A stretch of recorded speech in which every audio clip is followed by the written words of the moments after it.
Hello everybody, this is Nick, and what we have here today is the Invicta Russian Diver 2. First thing you may notice is the large size of this watch.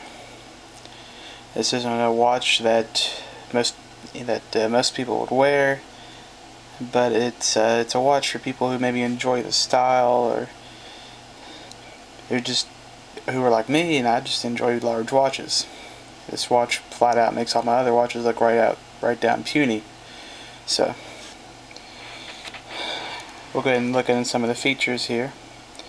You can see the open heart there around the 11 and 12 o'clock position, where you can see the hairspring and the balance wheel, which is pretty nice. Some people like to look at that. And I've got another 9-eater, where we've got the small second hand, which actually seems to appear smoother than on a Sea Vulture.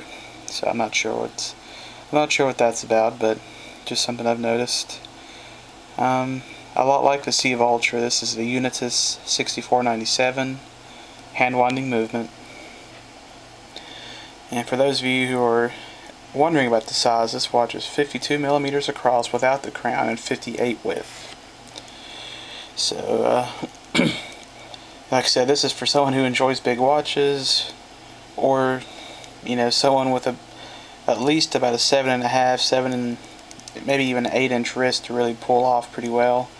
I've got right at about a 7.5 inch, and it's I think it looks alright, but I'm not really too concerned how other people think about it.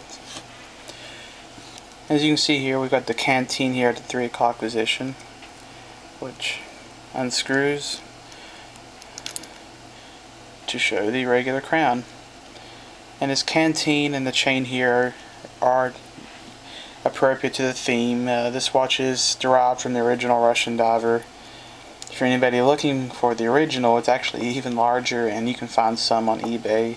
Just look up Russian Diver, you'll see some of the originals with the metal grill across the face. Like I mentioned, this is a hand winding movement. It's pretty smooth. Give it a few cranks while I have it out, and just wind until you get some tension. There's really no overwind protection. As you see, that just winds up smooth.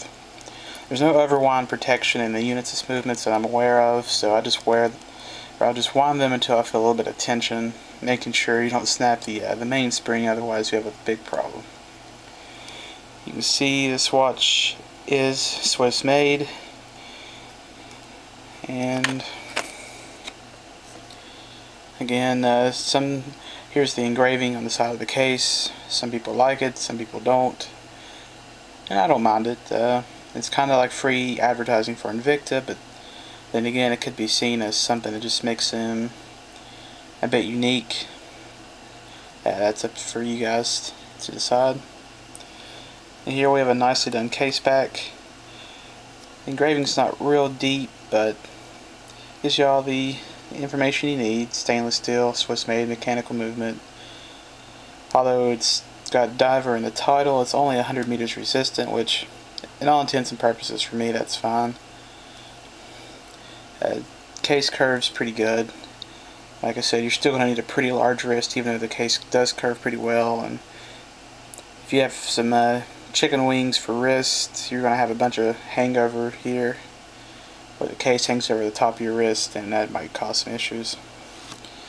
But otherwise, we got a mineral crystal.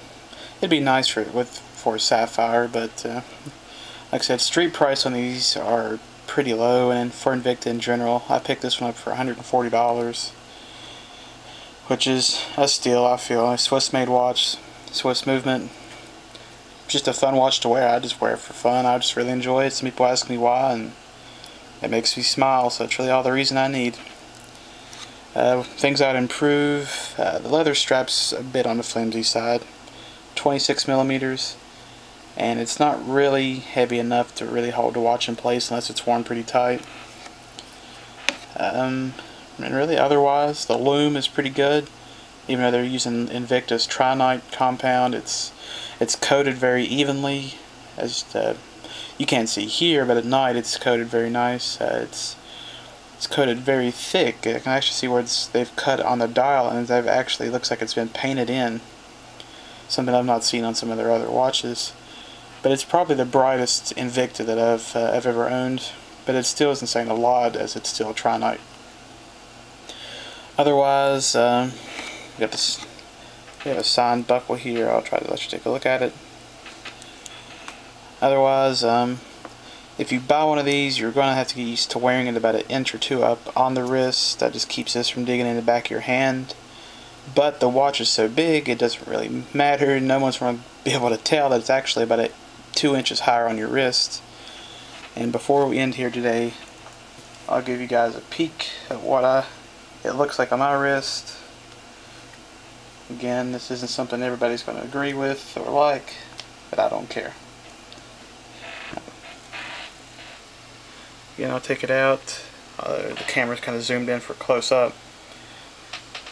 And even though I'm kind of blurry there, if my wrists were much smaller, it wouldn't have fit very well, and I would have had to sold it. But well, if you guys have any questions or anything, leave a message down below, and I'll get back and I'll answer it best I can. Thank you.